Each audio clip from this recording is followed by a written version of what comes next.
Hey guys, I'm Jose and welcome to this new tutorial in Grasshopper. Today we're going to be looking at the first tutorial in Kangaroo. So if you basically look into Kangaroo, Kangaroo is a plugin developed by Daniel Piker for Grasshopper. So it's a plugin on top of a plugin, right? But it's free and it's great. It's actually a simulation engine for Grasshopper, so you can actually simulate physics and so all sorts of stuff like that. So it's really useful. So I'm not going to show here how to install it. You can just look for it online and then download it and follow some instructions and you'll get it installed.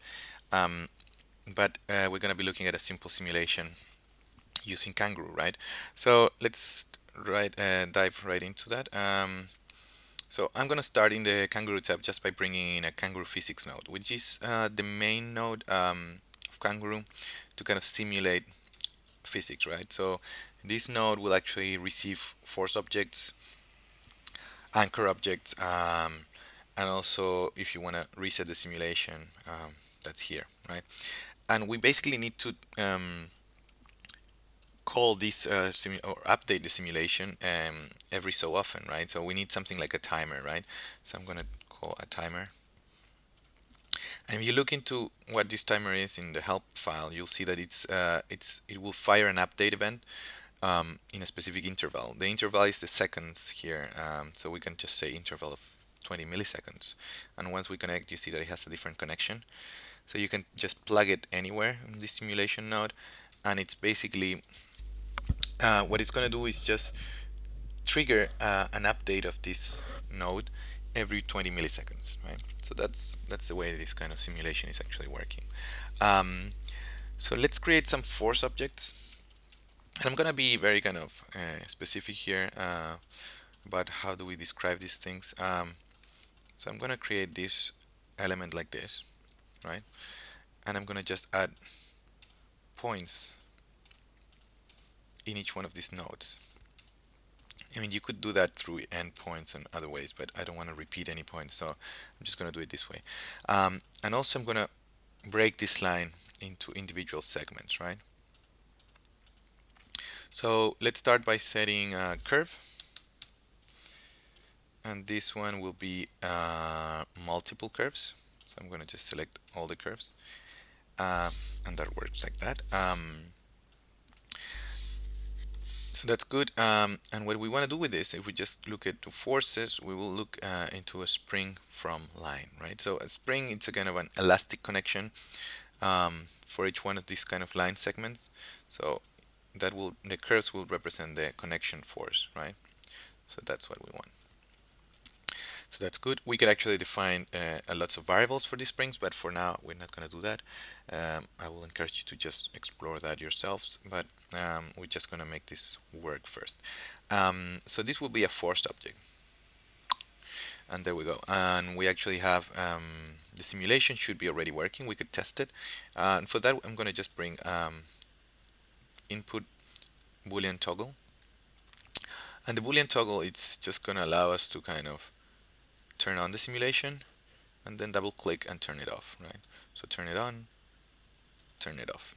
And what is happening here is just that these objects are being kind of calculated every 20 milliseconds and updated into kind of as their force determines, right? So the spring force is being applied and they kind of just go to the center right now. So let's add an anchor point. So I'm going to say point, and we can bring one point, like set one point here, and I'm going to set the point here. So this is going to become the anchor point. So if we just run it now, you see that everything kind of springs around and it just goes towards the anchor point. So that's straightforward. That's the very first thing that we should do. But what if we want to some forces like gravity, right? So we can go into forces, and we have lots of things that we can actually work with here. But there's one called the unary force. So I'm just going to bring this one in, and I'm going to do a set vector. So that's going to be like gravity. But I need to do here is just bring a slider to determine that that force has certain magnitude, right? So I'm going to just edit the slider, and I'm going to say from -1000 to 1000. just because these forces need to be strong enough. So I could just put something big. The important thing is that we actually need now, this is the anchor point, and I'm going to bring another node of point where I will just right click and set multiple points, because this, and I'm going to set it to basically every point. You see, I'm applying it. Now I have this collection of points, and I'm going to apply this force to every point in the system, right? Why? Because if you just apply it to one, you're not going to get the simulation right. You need to just make sure that you're kind of plugging this force to each one of the objects, right? So this would also be a force object. So I'm going to just shift click to kind of merge um, these connections. Remember, shift will allow us to kind of put two nodes into the same connection. So it's like merging these objects and these objects into the force objects, right? So let's see what we get. I'm putting a negative 200 force for gravity, and you see that now I should start to get this to work, where I have gravity, something that I could just determine um, easily. With the slider, it could be like positive, and then we just make it hang up, right? A bit of like maybe you could start doing some Gaudi like volts and so whatnot. And we'll probably see how to do that as well. But so you can see that you have this slider just going up and down. So this is like the very basics of actually creating a kangaroo simulation. I'm gonna also do a polyline here. Um,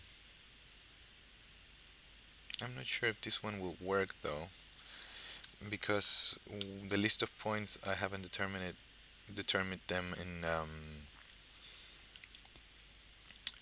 so polyline in a specific order. But we could actually do this geometry. We can place these curves as the geometry in this node, and then we could actually get the particles out for this polyline. But you see that we have misplaced the order here. Um, so I'm not gonna do that right now. We're gonna look at how to recreate the order of the lines. We could also try to do it with the points, but I think that we might have the same problem here. If the points are the connections, they should be in order if we want to recreate that line. And you see that we're getting a connection that it's not in the same order, right? So that line would have allowed us to just start seeing not only the points being simulated, but also the line being simulated, right? Um, but for now, we're not gonna dive into that. We're gonna just make sure that the simulation is working well.